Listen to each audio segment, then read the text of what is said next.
చెత్తతోటి current తయారు చేసే ఉత్పత్తి ప్లాంట్ ఆడ తయారు చేసినాం.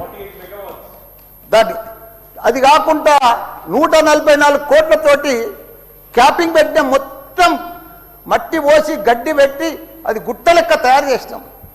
దానికి తోడు వర్షాకాలంలో అందులో వచ్చిన మురుగునీళ్ళు అంత వస్తే ఫిల్టర్ చేసేందుకు 250 కోట్లు ఇచ్చినాం. వాటి ఎస్టీపీ అంత బాగా చేస్తే అందంగా వాసన రాకుండా చేసినాం. నా మంత్రి ఉన్నప్పుడు మా కేటీఆర్ సార్ అటువంటిది ఇప్పుడు 2 సంవత్సరాలు 4 నెలల సంది భరించలేము. కొత్త గుట్ట చెత్తకుండి తయారు చేసిరు కొత్తది ఒకటి.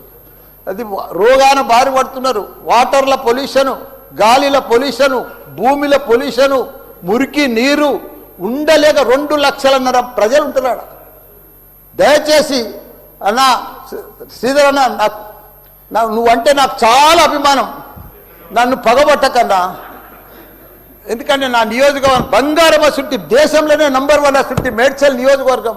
దాన్ని తుకుడలు అచలం కుతలం చేసేది. దాన్ని ఇప్పుడు దాన్ని 61 గ్రామాలు ఉంటే 3 మున్సిపాలిటీ కార్పొరేషన్లు ఉండే, 7 మున్సిపాలిటీ ఉండే. దాన్ని తీసుకుపోయి మొత్తం జిహెచ్ఎంసీ చేసారు. ఇప్పుడు 16 వార్డులు చేసారు. దాన్ని ఒక మోరీలు లేవు, రోడ్లు లేవు, డ్రైనేజీలు లేవు, కరెంట్ స్తంభాలు లేవు, ఏమీ లేదు. ఇంకా మారుమూలు గ్రామాలే ఉన్నాయి, పెంకిటిల్లే ఉన్నాయి.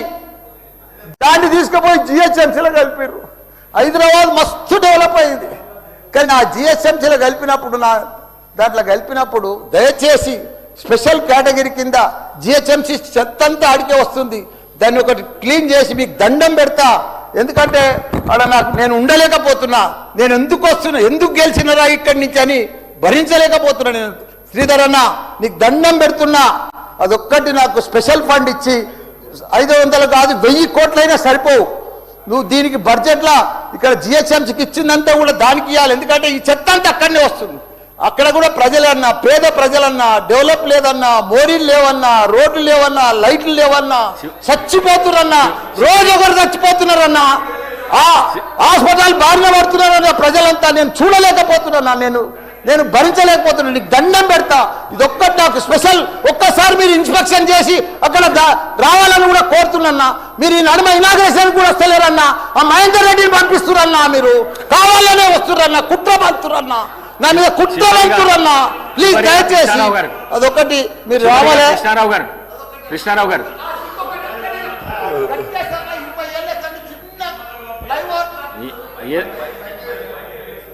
మైక్ లేకుండా సరే అన్న చెప్పేస్తాం. చిన్న ఒకటే నిమిషం. చిన్న ఫ్లైఓవర్ 20 ఏళ్ళ సంది కడుతుండ్రు.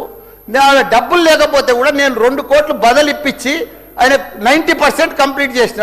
ఆయనకు 4 కోట్లు రావాలి. 3 చచ్చిపోయి వీడికి ఆ ఫ్లైఓవర్ బంద్ ఉన్నది గట్కేసర్లా.